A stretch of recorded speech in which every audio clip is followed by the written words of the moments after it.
To all my warriors, to all my तीपरसास, जिन्होंने हमें ऐसा अच्छा तरीके से सपोर्ट किया और हमारा वन डे बंद को सक्सेसफुल कराया, मैं सबको बेलाय बेलाय नो हम बाय बोलना चाहता हूँ।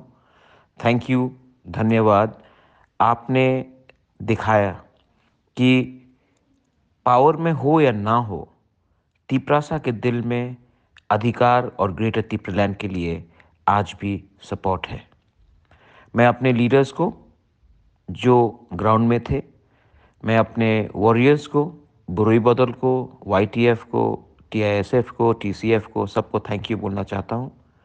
और मैं आपको बोलना चाहता हूँ कि हम अपना आवाज़ दिल्ली तक पहुँचाते रहेंगे और प्रेशर रखेंगे, क्योंकि अगर हमने ये प्रेशर नहीं रखा, आने वाले दिन में और मूवमेंट स्ट्रॉन्ग करना पड़ेगा। और अगर हमने ये प्रेशर नहीं रखा तो हमारे तिपरासा को कुछ नहीं मिलेगा। हमको एक होकर अपने लोगों को कुछ देना है।